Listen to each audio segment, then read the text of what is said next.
Assalamualaikum dan salam keluarga Malaysia. Anda bersiaran bersama saya Aziz Zainal Alam dalam Pastikan Sahih edisi Rabu 8 Jun 2022 dan antara paparan menarik hari ini dalam Pastikan Sahih, kemajuan ekonomi negara kekal teguh dan di segmen sebalik nanti dengan tajuk persiapan menghadapi kemarau.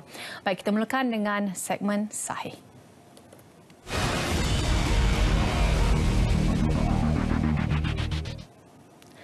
Berikut adalah perkongsian mengenai langkah-langkah bagi mengisi maklumat kesihatan untuk pengembara di aplikasi MySejahtera.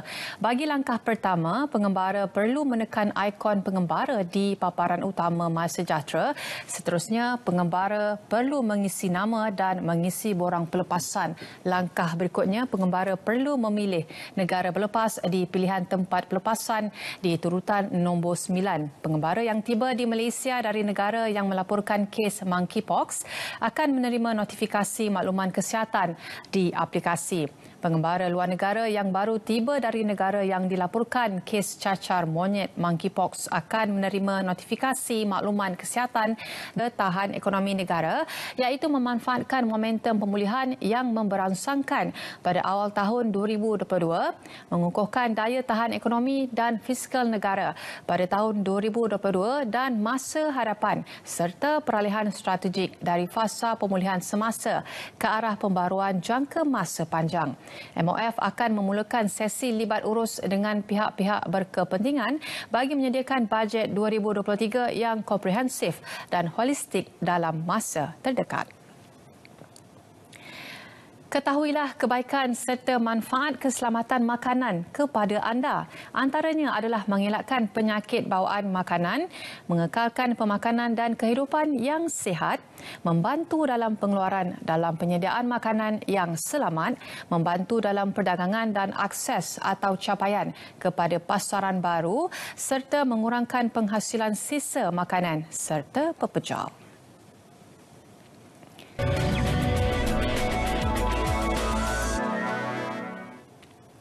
Baik, seterusnya adalah segmen semasa. Persatuan Golf Junior Malaysia MGJA berhasrat mewujudkan kerangka program Akademi Golf Malaysia Universiti Teknologi Mara UiTM dalam usaha melahirkan pemain berkualiti dalam bidang sukan dan akademik. Presiden MGJA Datuk Seri Dr. Irmohizam Ibrahim berkata, kerjasama antara MGJA dan Fakulti Sains Sukan dan Rekreasi FSR UiTM itu menerusi kemahiran serta kepakaran yang dimiliki oleh mereka mampu melahirkan pemain golf profesional mewakili negara seperti yang dilakukan oleh Australia, Korea dan juga Thailand. Bagi Naib Chancellor UiTM Profesor Datuk Dr. Roziah Muhammad Janor, penubuhan akademi itu dijangka dilaksanakan dalam tempoh 2 tahun selepas mendapat ketetapan daripada Kementerian Pengajian Tinggi KPT serta Kementerian Belia dan Sukan KBS. Tambahnya, setakat ini masih belum ada perbincangan di peringkat Majlis Eksekutif UiTM, namun inisiatif serta hasrat ini akan dibawa melalui satu kertas kerja yang mantap dari FSR sendiri untuk dimajukan kepada Majlis Eksekutif UiTM. Malaysia mengutuk sekeras-kerasnya kenyataan menghina Nabi Muhammad SAW oleh 2 ahli politik India. Menurut kenyataan Kementerian Luar Wisma Putra, pada Selasa, Kementerian telah memanggil Pesuruhjaya Tinggi India ke Malaysia petang semalam dan menyampaikan penyangkalan sepenuhnya terhadap kenyataan itu. Tambah kenyataan itu lagi, Malaysia mengalu-alukan keputusan parti pemerintah India untuk menggantung ahli parti terbabit berikutan kenyataan provokasi mereka yang telah menimbulkan kemarahan dalam kalangan umat Islam. Malaysia turut menyuruh India untuk bekerjasama dalam menamatkan Islamofobia dan menghentikan sebarang tindakan provokasi demi keamanan dan kestabilan sejagat. Malaysia adalah antara negara terkini yang bersama mengutuk tindakan 2 pegawai parti Bharatiya Janata BJP yang mengeluarkan komen berbau penghinaan yang mencetuskan kemarahan banyak negara Islam. Kementerian Luar Emirat Arab Bersatu UAE dalam satu kenyataan mengecam dan membantah komen yang disifatkan menghina Nabi Muhammad SAW. Seminar pemantapan institusi keluarga merupakan platform mengubah persepsi dan kehidupan pasangan supaya lebih berkualiti, positif dan juga produktif. Kursus Anjuran Pertubuhan Kebajikan Islam Teratak Kedah dengan kerjasama Lembaga Penduduk dan Pembangunan Keluarga Negara LPPKN itu antara usaha memperkasakan institusi perkahwinan daripada statistik penceraian yang semakin meningkat. Menurut Pengerusi Pertubuhan Kebajikan Islam Teratak Kedah, Datuk Suhaimi Syahadan, program berkenaan diisi dengan pengetahuan mengenai kerjasama dalam rumah tangga, kebolehan berfikir secara kritis dan teknik menganalisis pasangan untuk diaplikasi dalam perhubungan. Dan selain itu, program itu bertujuan mengeratkan kembali hubungan dalam kalangan suami isteri kerana secara tidak langsung penganjuran tersebut memberikan ruang bagi mereka membina kembali nilai keluarga yang lebih sekar dan juga berkualiti. Semua Institut Pendidikan Islam Swasta IPIS di Melaka diseru agar segera berdaftar dengan Jabatan Agama Islam Melaka JAIM bagi memastikan penyelarasan berkaitan pengoperasian, silibus serta kebajikan pelajar dan guru terpelihara. Ketua Menteri Melaka Datuk Seri Sulaiman Mat Ali berkata, setakat ini JAIM mengenal pasti 115 IPIS beroperasi di negeri itu yang terdiri daripada 82 sekolah tahfiz swasta, 17 sekolah pondok Islam swasta, 11 sekolah rendah Islam swasta dan 5 sekolah menengah Islam swasta. Beliau berkata daripada jumlah keseluruhan IPIS itu hanya 28 sekolah berdaftar penuh, 73 berstatus daftar sementara, 1 masih di dalam proses daftar, manakala 13 lagi masih belum didaftarkan. Jelasnya walaupun jumlah IPIS yang belum daftar jumlahnya agak kecil, tetapi pihaknya akan membantu pihak pengurusan pusat berkenaan bagi tujuan pendaftaran dan bukannya mencari kesalahan. Sulaiman berkata IPIS yang telah berdaftar di bawah JAIM akan mendapat pelbagai manfaat termasuk bantuan tahunan daripada kerajaan negeri dan juga Jabatan Kemajuan Islam Malaysia JAKIM. Umat Islam dilarang menyambut sebarang sambutan perayaan agama lain yang membabitkan kepercayaan dan akidah, kata Pengerusi Majlis Amal Islam Malaysia MAIM, Yayasan Dakwah Islamiah Malaysia YADIM, Muhammad Najhan Syahir Halim. Beliau berkata larangan itu berdasarkan Al-Quran dan hadis Rasulullah sallallahu alaihi wasallam serta 5 prinsip maqasid syariah yang antaranya adalah menjaga agama, menjaga nyawa serta menjaga akal. Ujarnya mana-mana upacara sambutan perayaan agama lain yang melibatkan urusan kepercayaan dan akidah, maka tidak harus bagi umat Islam menyertainya dan terlibat dalam upacara berkenaan. Beliau berkata demikian dalam satu kenyataan di mana berhubung festival tahunan Bon Odori iaitu perayaan Buddha Jepun bagi menghormati semangat nenek moyang mereka yang dijangka diadakan di Kompleks Sukan Negara Shah Alam pada 16 Julai ini.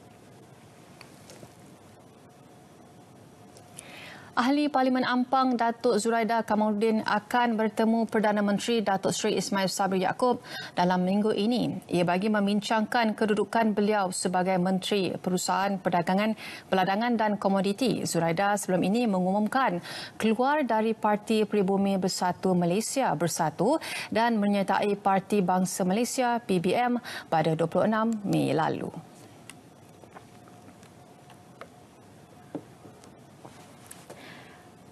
Baik, cuaca panas memberi tekanan fizikal kepada tubuh manusia. Kesan terhadap kesihatan boleh jadi dari tahap sederhana kepada yang boleh menyebabkan maut. Contohnya akibat strok haba serta semua orang berisiko menjadi mangsa kepada cuaca panas ini. Walau bagaimanapun terdapat kumpulan yang lebih berisiko dan antaranya mereka yang terbabit dengan kegiatan aktiviti fizikal di luar, kanak-kanak serta mereka yang mempunyai penyakit berkaitan dengan sistem pernafasan. Ikuti laporan dari Sahi Samsudin bagi segmen Di Sebalik bagi mengetahui apakah persediaan yang anda boleh lakukan bagi menghadapi musim kemarau. Silakan Sahi.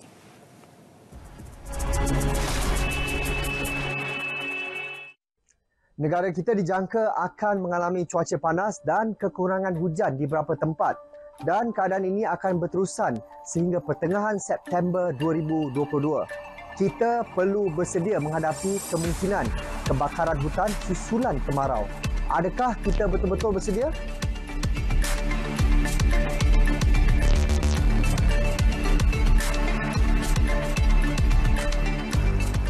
Semasa monsun barat daya, lazimnya angin bertiup secara konsisten dari arah barat daya dengan kelembapan udara yang lebih rendah dan keadaan atmosfera yang lebih stabil yang boleh menyebabkan kurangnya pembentukan awan hujan sepanjang tempoh itu.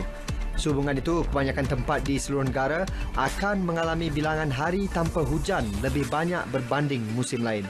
Ketua Pengarah JBPM, Datuk Seri Muhammad Hamdan Wahid berkata, pihaknya sentiasa memantau keadaan cuaca berdasarkan maklumat disediakan Jabatan Meteorologi Malaysia (MET Malaysia) dan bekerjasama dengan agensi keselamatan lain.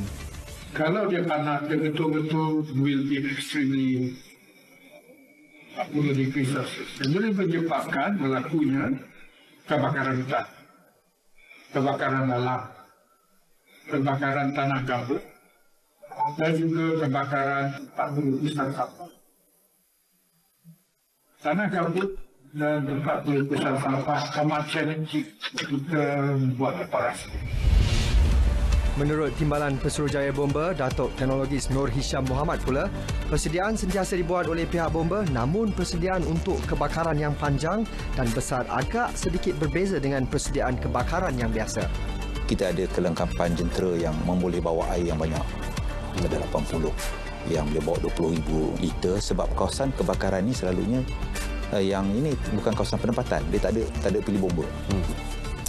Keduanya, kita juga orang cakap bersedia dari segi kita punya modul pump. Ada pump utama kita, high performance pump, yang juga boleh pump besar.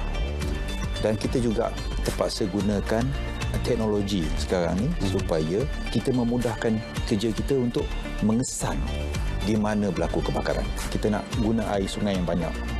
Walaupun kita ada pump yang besar, tetapi pump kita itu orang cakap tidak sebanding dengan pump yang dimiliki oleh Jabatan Pengalisan Saliran. Kalau ingat masa banjir itu kan, kita duk pump air guna mobile pump. Jadi inilah masanya kita akan mohon bantuan untuk diorang tempatkan pump-pump facility ini di tempat-tempat yang strategi kita kena pasti. Dan kita juga orang cakap dah kolaborasi dengan Jabatan Mineral dan Geologi untuk pastikan bahawa telaga air kita itu diselenggara dan boleh juga beroperasi. Dan of course kita juga nak tak nak kita akan juga berkolaborasi dengan Jabatan Alam Sekitar. Sebab Jabatan Alam Sekitar ini yang kita minta untuk membuat penguasaan. Kita tak boleh kerja api. Kan? Kalau kita kejar api, esok orang bakar sana, kita kejar, esok orang bakar sana, lama-lama kita main kejar-kejar. Fenomena jerebu juga diramal boleh berlaku dalam tempoh monsun barat daya sekiranya pembakaran terbuka tidak terkawal, terutamanya semasa Ogos sehingga Oktober. Orang ramai dinasihatkan supaya tidak melakukan sebarang aktiviti yang boleh mencetuskan kebakaran dan pembakaran terbuka di kawasan hutan atau lalang. Justru, pembakaran terbuka haruslah dielakkan bagi mengurangkan kesan jerebu dan pencemaran alam sekitar. Kadang-kadang orang ada membakar, tetapi dia orang rasa bakar tu kecil. Dia agak menghebat dan nak mula masuk tanah saya ni, baru kelang kabut. Call bomba. Dan call ni selalunya lewat lah. Bila dah call lewat tu, susah kita nak padam. Dan orang cakap rugi tu makin banyak. So, part of kita punya orang cakap keanggotaan kita punya bomba sepenuh masa, kita membawa bantuan, kita rely pada mata dengan telinga dan juga sumber untuk bertindak di lapangan. So, inilah masa kami gerakkan Persatuan Pasukan Bomba Sukarela, ada 345 pasukan dengan 14,000 anggota untuk terus kat background melihat kepada isu, nasihat orang dan juga cuba padam. Selain itu, kita ada satu lagi elemen, iaitu bomba komuniti. Ini yang selalu kita take ke kawasan yang hampir dekat bandar, sub bandar ataupun mungkin juga di bandar yang kebakaran sampah-sampah ini.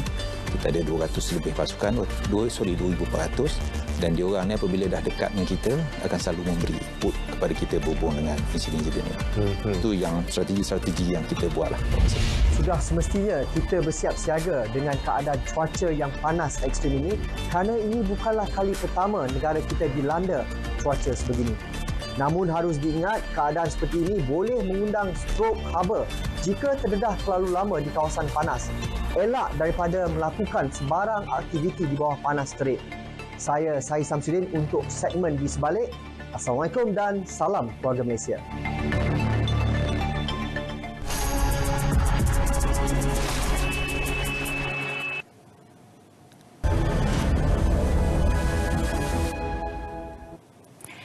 Baik, bagi segmen notifikasi, kita mulakan dengan Selamat Hari Lautan Sedunia tahun 2022. Hari ini dengan tema pemulihan tindakan bersama bagi memelihara lautan. Baik, saksikan bicara Diary Rawat dengan tajuk Makan Selawat Kesihatan Terjaga bersama Syamil A. Ahmad, iaitu Pegawai Teknologi Makanan Bahagian Keselamatan Kualiti Makanan Jabatan Kesihatan Wilayah Persekutuan Kuala Lumpur dan juga Putrajaya, serta Erma Nur Syadila Muhammad Najadi, iaitu Pegawai Teknologi Makanan Bahagian Keselamatan Kualiti Makanan Jabatan Kesihatan juga dari Wilayah Persekutuan Kuala Lumpur dan Putrajaya. Malam ini jam 9 malam. Juga saksikan syarahan khas Dr. Muhana Al-Hubail, iaitu dari Kanada, dengan tajuk Zaman Kesedaran Retrospeksi Pemikiran Islamis. Tarikhnya adalah pada 9 Jun, iaitu hari Khamis, dari jam 9 malam hingga 10.30 malam. Lokasi di Bilik Syura tingkat 1 College Dar Al-Hikmah, Jalan Abim, Sungai Ramal Dalam, Kajang, Selangor. Baik, sekian sahaja daripada saya untuk hari ini. Jangan lupa bertemu dengan Nadine Nordin esok jam 3.30 petang. Dengan itu, saya Azizana Alam. Assalamualaikum dan salam keluarga Malaysia.